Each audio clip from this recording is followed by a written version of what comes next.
Welcome back.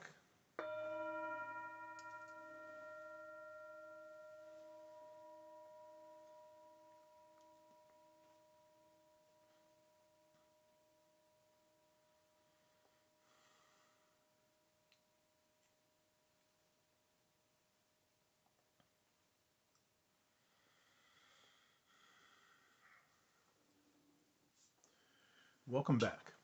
As usual, I would ask you to take a nice breath in, full bodied sigh. Let the breathing come back to normal.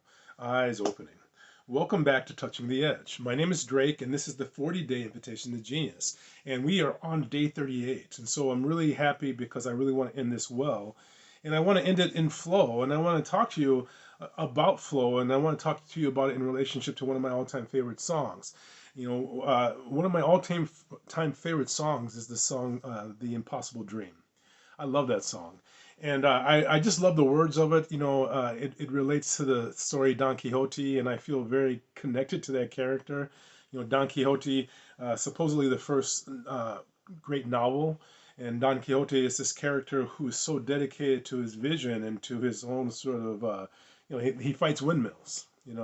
He's delusional, but he's delusional in a way that inspires people around him. And so I relate to that character. And it's also really about having a sense of ethics and a sense of mission that doesn't get disrupted by your environment. And so I love that song. And so I was putting up songs on Facebook yesterday, and that was one of the songs I put up. And I just was thinking about the words of that song, and I realized that the words were actually, in many ways, very similar to the song "If You Wish Upon a Star." And I was thinking about that this morning. If you wish upon a star, it makes no difference who you are. Anything your heart desires will come to you.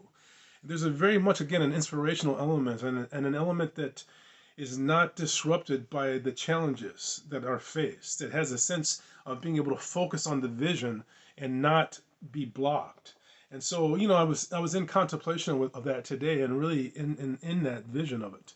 And suddenly I looked up, and the last words of the song are "Your dreams come true." And just as I looked up, I was reading this, and I looked up, and there was a young woman with her bag, and it said that phrase, "Your dreams come true." And it just was boom, boom. And there was this really powerful sense of flow, and suddenly there was a lot of flow. It was one of those elements that athletes talk about when things begin to slow down. When you feel flow in your life, things begin to flow in a way that you are in part of that flow. Immediately afterwards, I was reading this book, The Hagakure, and I just want to read to you the very next phrase as I looked back down and began to read. This is what I read. "It's a good viewpoint to see the world as a dream. When you have something like a nightmare, you will wake up and tell yourself that it was only a dream. It is said that the world we live in is not a bit different than this." And so again, there's this flow and this connection. And so I just want to dedicate this spirit. For me, it's a spirit of inspiration. It's a spirit of relationship to inviting genius into my life.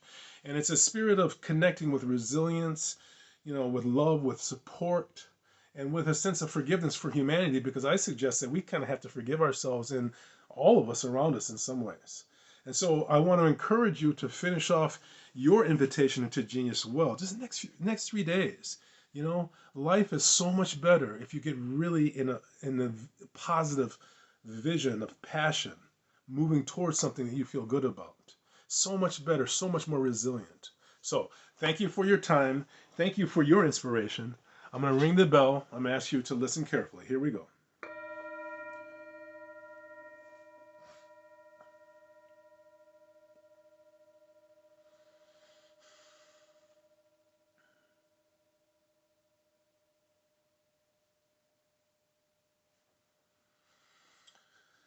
If you ever see any of my marketing material, you're almost always going to see that there's a star somewhere in the material. I have this sense of the importance of the heart, which is a star that shines out. I bring my hands into prayer position, and I bow to the light that you are meant to shine into the universe. Namaste. Thank you.